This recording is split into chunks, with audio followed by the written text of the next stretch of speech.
Well, one of the things that always struck me as so interesting about the Old Testament accounts of the Jewish attitude towards God was that the Jews always assumed axiomatically that no matter what happened, in some sense, both personally and socially, they were at fault and took responsibility for it. And it was like the axiomatic assumption of God's goodness. And it's sort of like it's a statement of faith, right? It's the axiomatic assumption of God's goodness, all evidence to the contrary in some real sense. And I've been trying to puzzle that out, because I do believe that it's morally incumbent upon us to do good, regardless, let's say, of the degree to which we're persecuted or insulted or tortured or hurt, is that none of that, no matter how intense it becomes, no matter how justified, I've talked to people in my clinical practice and my private life who were terribly tortured when they were children, for example.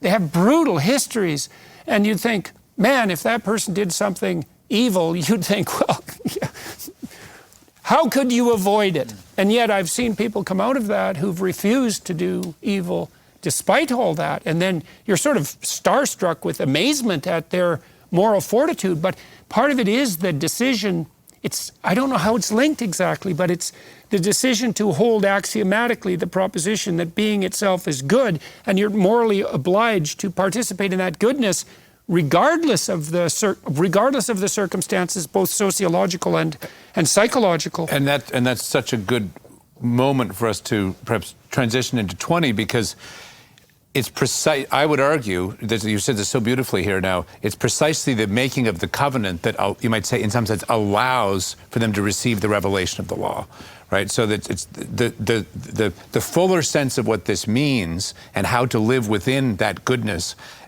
follows upon your giving yourself to it. Right. Well, they've already given themselves to it in some real sense, because the Israelites allowed themselves to be led out of tyranny and through the desert. And so they're already on a path of faith, right? They've already committed themselves to behaviorally, procedurally, to a covenant. That's explicit here, because what does it mean when they say they haven't gotten the law yet? Remember in 8, when they say, and all the people answered together and said, all that the Lord hath spoken we will do. All that the Lord has spoken we will do. Well, what has he spoken yet? There's a kind of implicit giving of yourself to what's coming. Yes, and it's action predicated. We will do. Yes. Right? Yes. And they have had enough faith to move across the Red Sea into the desert under the leadership of Moses. And so they've already demonstrated a certain commitment to it. At minimum, you can think about this atheistically, at minimum, they've committed themselves to the notion that the tyranny was wrong, they should be free, that's worth a risk. They've at minimum allowed that spirit to imbue them, and that's a demonstration, behavioral demonstration of faith. Good luck acting as if none of those things are true, right. And then hoping that life doesn't work that way. Right. Well, you could act out the opposite propositions. You could say, well, whatever tyranny you impose on me, I will accept. But that's also an action predicated on acceptance of a certain fate. There's a faith in that. No matter what you do, there's a faith step in it. So, all right, shall I continue, and we'll go into the time in which we live is the opposite of exactly what you described, wherein if you have victim status or you are a member of a people with a victim status, normal moral rules do not apply to you.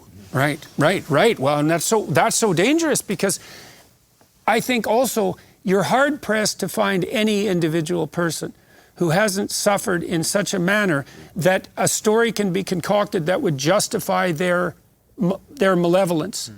And Nietzsche pointed this out, I think, in Beyond Good and Evil, where he said the problem with deterministic accounts of, let's say, the linking of trauma to malevolence is that all events are subject to a potential multiplicity of interpretations. And so, if you're bullied terribly as a child, you can derive from that the conclusion that you should become a bully, or you can equally validly derive the conclusion that the evidence suggests that you should never act like a bully. Tout comprendre, c'est tout pardonner. That's the famous French phrase. To understand everything is to forgive everything. And that's the age in which we live.